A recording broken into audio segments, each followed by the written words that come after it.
It would seem Bezos' company are always trying to catch up with Musk's companies. But is Bezos really a copycat of Musk? Elon Musk, the outspoken CEO of a couple of companies, has taken to social media more than once to call out his rival and fellow billionaire as a copycat. A closer look at some of the moves made by Bezos' companies may reveal otherwise. It is a known fact that Bezos started Blue Origin before Musk started SpaceX. But by all indications, SpaceX has surpassed Blue Origin. Musk's company already has successful launches under its belt, with at least 3 different rocket designs, and is a contractor with the National Aerospace Agency, taking their astronauts to space and bringing them back safely. This is while Blue Origin is still working on its first manned launch rocket to deep space. Rather than working hard to design a rocket that can compete with SpaceX's design, Bezos would try to catch up with his rival by using his favorite weapon: court cases and petitions. For instance, in 2013, when SpaceX tried to get exclusive use of a NASA historic 39A launch pad at Kennedy Space Center, Blue Origin protested with the government to stop SpaceX, arguing for the launch pad to be turned into a commercial spaceport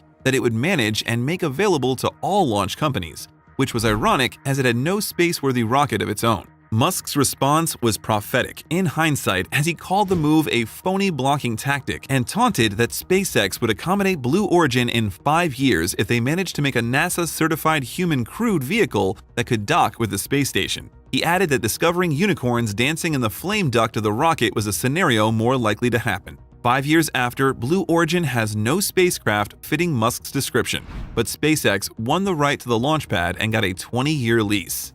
Still, as Bezos is desperately trying to get a NASA contract, just like SpaceX, Blue Origin is seriously lobbying the Senate to pass a bill that has generated a lot of controversy. The bill contains an amendment that would gift NASA up to $10 billion to spend on its moon lander program. Blue Origin's interest in the $10 billion bill stems from the fact that NASA awarded the contract for the lander to SpaceX only, rather than 2 companies as Blue Origin had hoped, which would have given it a better chance to compete. NASA cited as reasons a lack of funds for going with only SpaceX, who had the least expensive proposal and also the most workable solution technically. The bill has, however, been called out for what it is by many people, including Senator Paul Rand, who tweeted, "Jeff Bezos lost out on a space contract, so now the Senate inserts a Bezos bailout provision for $10 billion for his space company?" To force the hand of NASA to award a second contract, hopefully to Blue Origin, the bill being pushed by Blue Origin includes a clause for a 30-day deadline for NASA to correct the contract award, a very small window that makes it unlikely for the agency to design a new development program. Blue Origin is doing this while still pursuing a complaint before the U.S. Government Accountability Office on how NASA awarded the contract. Now it seems Bezos is trying to one-up Musk in a big way by signing up to go to space himself in July, with his younger brother Mark in tow. The pair will go aboard Blue Origin's first human spaceflight using its reusable rocket New Shepard, where they would spend a total of 13 minutes. Granted, Bezos has had the ambition to go to space for a long time, as he explained to the Miami Herald at his high school graduation as valedictorian. But this is something that Musk could have easily done on one of his reusable rockets that have been up there and back. When Musk started Starlink in 2018 to provide fast and affordable internet services to undeserved communities all over the world, little did he know he was creating a blueprint for his rival Bezos to follow. Musk envisioned putting about 30,000 satellites in orbit to beam internet down to the Earth. 4 years later, Bezos is also proposing to send his own satellites to do exactly what Starlink is doing. But Bezos is doing more than just copying Starlink's concept with his Kuiper project. He set up operation headquarters in Redmond, a few miles away from the facility where Starlink satellites are made. What are the odds of being so close to your own rival in a country as large as the United States? Amazon then proceeded to sign up people who worked and held key positions in Starlink, even offering them double their salaries to make them switch camp. That includes the person heading Project Kuiper, who was a vice president at SpaceX. How is that copycat working out for Amazon? Nothing to show yet. While Starlink has had about 1,700 satellites orbiting and thousands of people already using its services, Amazon is still shopping around for a launch partner for its first set of satellites. Starlink is also picking up the creme de la creme of clients, including software powerhouses Microsoft and Google, that want to use it to connect users to their respective cloud solutions. As expected, Bezos is taking his fight to the regulators, attempting to prevent Starlink from making changes to its own satellite networking positioning. Starlink wants to bring its future satellite closer to the Earth to improve service and deorbiting, but Amazon is claiming it will cause interference with its own and other companies' satellites, despite Starlink's assurance that its satellites have been modified to prevent such a thing from happening. In a move that shows these latest tactics may not work, the FCC has granted Starlink permission to move 10 of its satellites to the new position, with a decision on the rest coming up later. Everybody knows Musk is heavily into car self-driving technology through his electric vehicle company Tesla. He has been fine-tuning the autonomous driving system, even when it involved clashing with regulators as to the naming scheme. As of now, Tesla is the undisputed leader of that sector. Then we have Amazon joining the self-driving race by buying its way in through the acquisition of Zoox, which it paid $1.2 billion for last year. Zoox was a company based in California that was testing its self-driving tech with a set of Toyota Highlanders in San Francisco and Las Vegas. It wanted to reveal a vehicle that could move in either direction and also test its own robotaxi service, but the coronavirus outbreak delayed its plans. If this isn't another copycat move, then nothing is. Of course, Musk commemorated the purchase with a tweet at Bezos calling him a copycat. This was after Amazon had invested in Rivian, an American company that makes electric vehicles, just like Musk's Tesla. Amazon further solidified its investment by ordering 100,000 electric vans from the company to be used for delivery. While a billionaire is at liberty to put his money anywhere he wants, Bezos has been following Musk's lead on which business ventures to pursue, fitting the description of a copycat. Perhaps the next venture for Bezos is to start digging tunnels for underground transport just like the Boring Company. We are sure Musk will reply with another copycat tweet when that happens. Thanks for watching this far. We would like to hear from you. What do you think of Bezos copying Musk? Is it a healthy way to foster competition? Feel free to use. Elon Musk's plan to colonize Mars is ambitious to say the least. To achieve their goals, SpaceX had to reimagine current technologies while at the same time invent new ones. This is where the Raptor engine comes in. This methane-powered powerhouses could single-handedly power Elon Musk's plan to reach Mars by 2024, not to be confused with the Merlin engines that SpaceX uses on the Falcon 9 reusable rockets for its current launches. The Raptor engines are being developed specifically for SpaceX's Starship and its booster stage Super Heavy. This is a sneak peek into the insane engineering behind SpaceX Raptor engines. The history of rockets can be traced back to the medieval ages, but we'll be focusing on rockets developed to take people and objects into space. Let us travel to 1898. A Russian schoolteacher, Konstantin Tsiolkovsky, first proposes this insane idea of using liquid propellants in rockets to explore space. Tsiolkovsky was convinced that the speed and range of a rocket were limited only by the exhaust velocity of escaping gases. For his vision and in-depth research, Tsiolkovsky is known as the father of modern astronautics. He was the first one to dream of leaving Earth's gravity by strapping himself to a tube of burning gases. Fast-forwarding a few decades, and rockets were being developed all over the world, not to be used as space-bound vehicles, but as weapons. American engineers like Robert H. Goddard and German engineers like Hermann Oberth would further lay down the fundamentals of developing rocket engines. After the Great Wars ended, rocket technology had started maturing into a separate field of study, and with the Cold War fueling the space race, a new era of technological development was upon the field of rocketry. These rockets were being designed to reach escape velocities and break free of the Earth's gravity, but traveling up Earth's gravity well was proving to be a difficult task.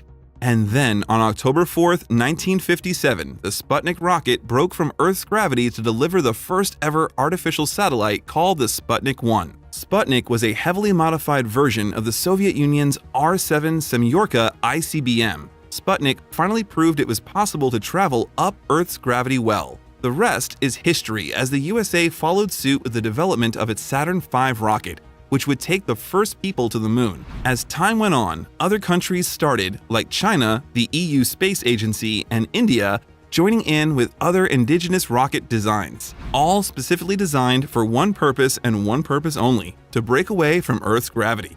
SpaceX has set its eyes on Mars, and to reach there, they are rethinking rockets from the ground up. Reaching Mars and coming back would require a new spacecraft, powered by a totally new rocket engine, unlike anything done before. SpaceX began the development of Starship, previously called the Big Falcon rocket, a stainless steel alloy-based spaceship supported by a booster stage called the Super Heavy. Now all they needed was an engine to power all these rockets. The first thing that SpaceX decided was to make the rocket reusable. Reusable rockets have always been SpaceX's thing. They saw the massive costs of one-time use rockets that NASA was using for its spacebound missions and thought that they were just dumping millions of dollars of equipment into oceans when we can develop the technology to reuse it. It took SpaceX a few years and a lot of sweat and blood to make reusable rockets a feasible option. And now, Falcon 9s are the industry standard for reusable rockets. With the success of Falcon 9 and its Merlin engines, SpaceX decided to stick to a similar philosophy of reusing. When SpaceX said they would reimagine rocket engine technology, they really meant it. Raptor was developed on the full-flow staged combustion cycle. This unconventional gas cycle has only previously been used in experimental rocket technologies,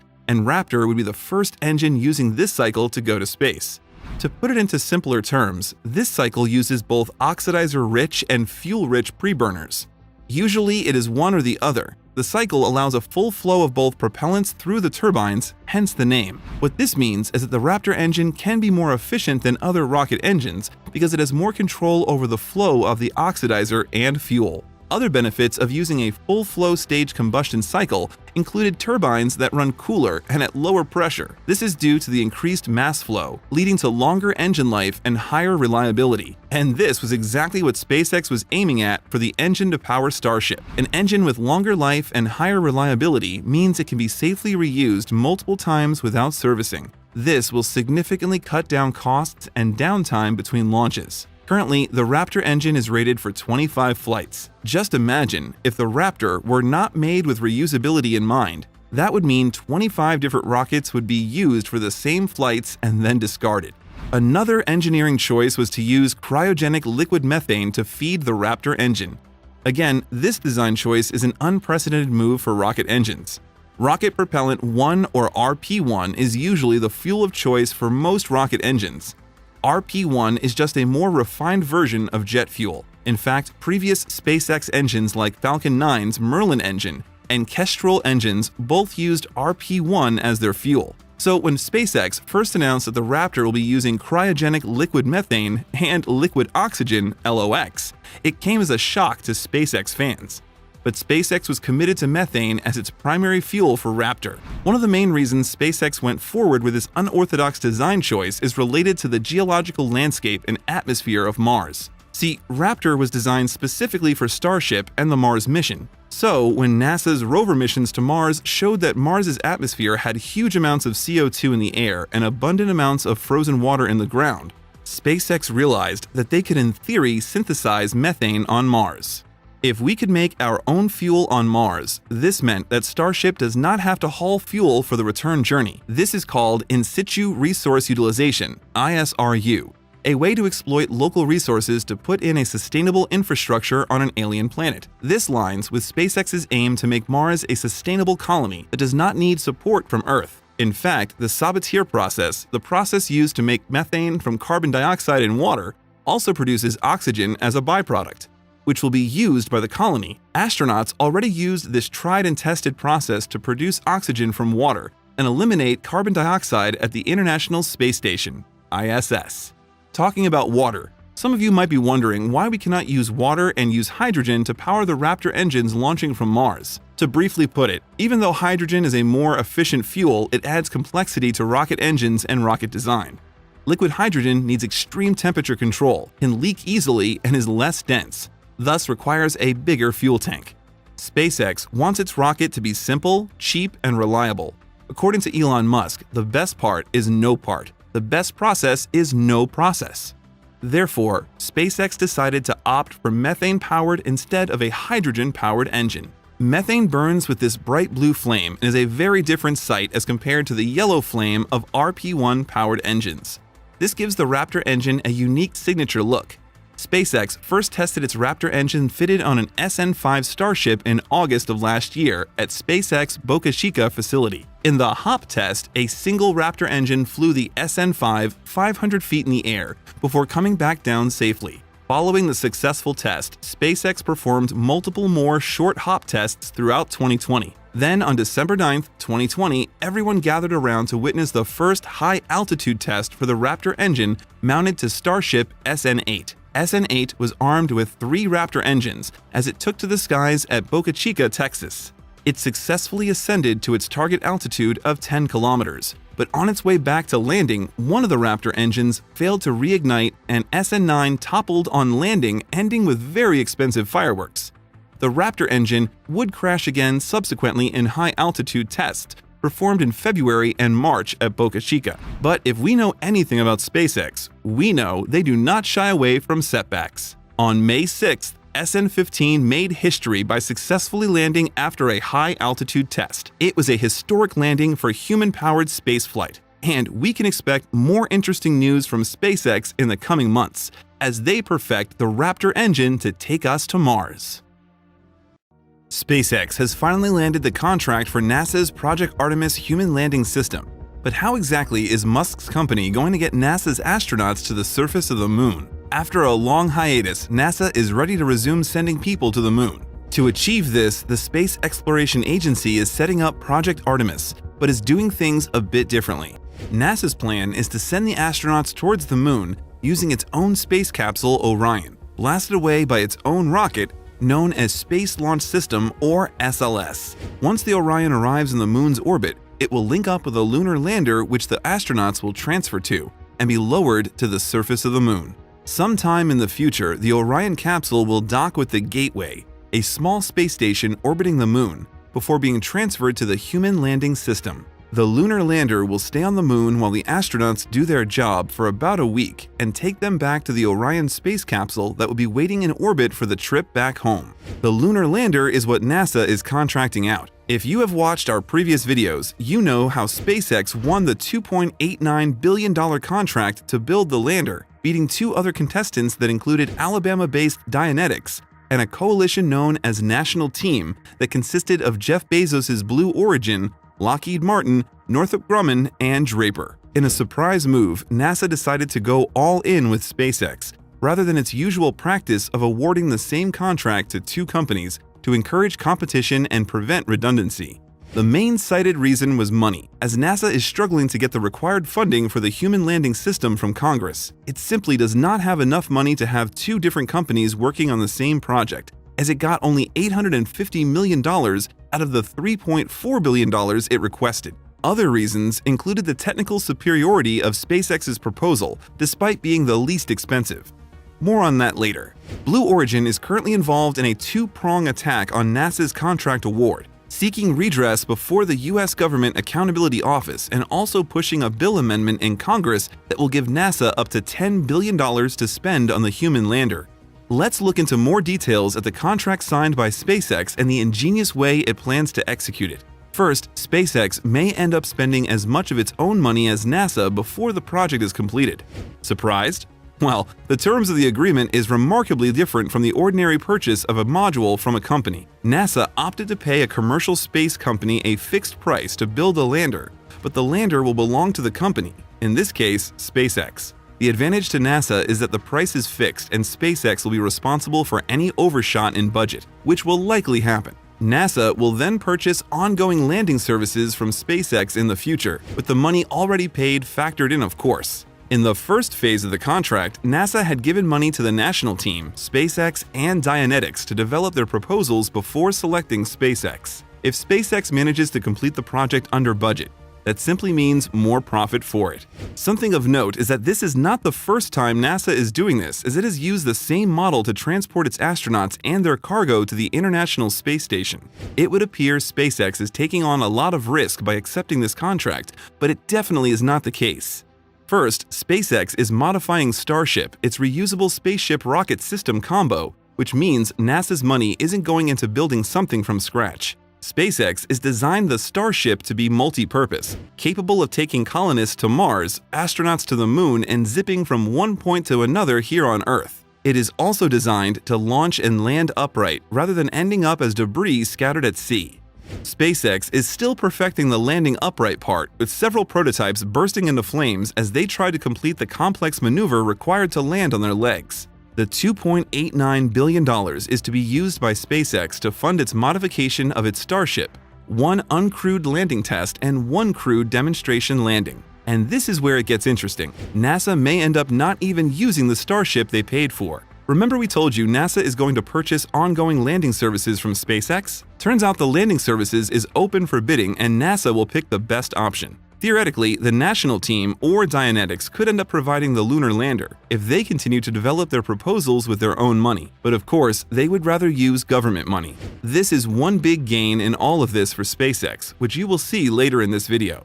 Now, do you wonder why NASA isn't letting SpaceX take its astronauts from the Earth to the Moon since its Starship is being designed to be capable of it? For several reasons, actually. Most importantly, NASA doesn't trust it enough yet. It is true that SpaceX's Falcon 9 rocket booster has been landed upright, but SpaceX has not done so with a heavy crew capsule on it. The Starship, meanwhile, is far heavier than the Falcon 9, making its landing even trickier to perfect. Its booster, named the Super Heavy, is even yet to record its first flight. That doesn't mean the space agency doesn't believe in SpaceX. To date, the company remains the only private firm to deliver NASA astronauts to the International Space Station and return them. The other reason is more political. The Space Launch System and Orion, which were written into the 2010 NASA authorization bill, continue to enjoy the Senate's support. It also employs tens of thousands of people all over the country. Any attempt to sideline the two will cause a lot of blowback, and NASA would rather not be embroiled in lawsuits and negative press. For projects of this magnitude that are not privately controlled, such scenarios are not unexpected. So for now, NASA will make use of both the SLS and Orion in sending its astronauts to the surface of the Moon. What then is the gain for NASA in giving out the lunar lander contract to SpaceX? The answer lies in the real nature of Project Artemis. All focus may be on going to the Moon for now, but Project Artemis is actually a Moon to Mars program. Going to Mars is a different ballgame from going to the Moon. In fact, in comparison, the former is like strolling to the beach. For instance, astronauts can communicate with the Earth practically in real time from the Moon, but will have to cope with a 10-minute delay when they attempt it from Mars. Adding to the complication is the limited launch window, like once in every 2 years when both Earth and Mars align and the planet's thin atmosphere. NASA is choosing to align with SpaceX as they have the same goal of reaching the red planet, even if their motivations differ. Musk has been vocal about establishing permanent human presence on the red planet, even predicting it would be a one-way trip for the pioneers. It is also building its Starship to be able to make the long trip. It makes sense for NASA to put its money into what SpaceX is building, as they will end up getting both a vehicle to the Moon and to Mars in one stroke. For SpaceX, the Moon is just a stopover, and it is simply getting free government money to develop its Mars exploration program. And that is the big reason we told you about earlier. It is no surprise, then, that NASA decided to fund the Starship and considered it technologically superior. Blue Origin's national teams and Dianetics proposed landers that are only fit for the Moon, despite requiring far more